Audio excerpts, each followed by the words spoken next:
Hey guys, welcome back. My name's Connor Keefe. Make sure to like and subscribe to the OB Pod. We are zoning in on 10 followers. A recent statistic I read this morning, conducted by Gallup, reflects that 70% of 9-to-5 workers are unhappy with their jobs and look forward to the end of the day. This disliking of work is supported by last week's guest who suggested, when you're at work, you're here to work. Today we have guests that will argue the importance of integrating work and life together.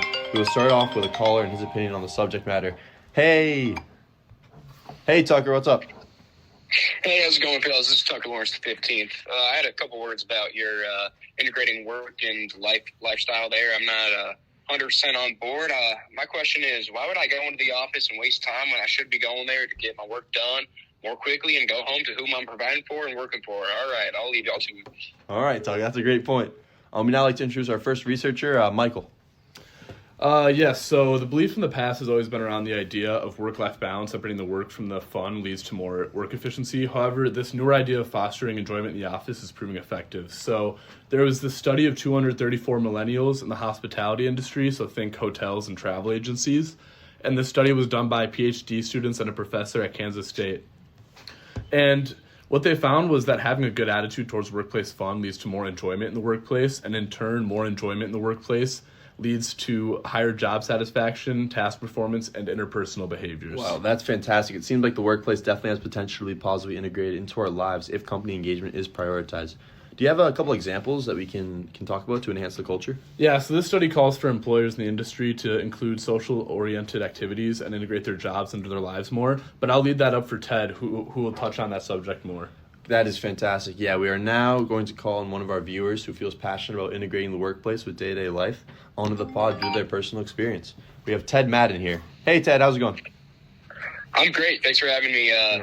Calling in from promo day at PwC in Bryant Park. I want to let you guys know that, we're coming as an employee at PwC. We have a Be Well, Work Well initiative, and it really aligns with what you guys are really stressing here. And within it, we get different extracurriculars and events that we get to attend, especially as we're working long hours as accountants and consultants. And currently, I'm at Summer Stage listening to Pitbull at our promo. Really? Days. Sorry, it's getting a little loud. I'm Is gonna it? have to. Yeah. Gonna have to. Oh, shoot. Okay. No worries. Go on. See you, Ted. That is Ted Madden. He's at PwC New York right now at a Pitbull concert. With that being said, we're going to move to our next researcher here. So Michael again. So now I'm going to talk about some research done by George Shepard, a PhD student at Walden University. And what he did was he found some school districts that prioritized taking care of their employees, and he saw more efficient work from these employees and higher job satisfaction. And this was measured with metrics such as employee absenteeism, turnover, motivation, productivity, and job satisfaction. And this basically a study came to prove the importance of a supportive work environment and how that can lead to higher employee well-being and job satisfaction. Yeah, that's great, Michael. That's very interesting stuff there. We'd now like to introduce our second researcher here, Diego. Hi, Connor. Nice. Thank you for having me. Of course. So basically, one of the articles that I found was written by Michael Morris and Susan Madsen from the University of Tennessee and Utah Valley State College, respectively. It found that working adults report experiencing greater challenges today in their ability to be productive employees after COVID. And then by better understanding the work-life theory and research, HR development professionals can contribute to fostering greater work-life integration. This way, the integration offers a holistic approach, efficiently coordinating efforts and energies to enable workers to meet personal, work, family, and community obligations alike, which is basically what we all want. And then a company called Engaged Learning, which basically specializes in the field of work-life blending in organizations, talks about how in the post-COVID era, the boundary between work and personal life has shifted a lot, and they advocate for integrating them harmoniously rather than keeping them separate, one in each corner.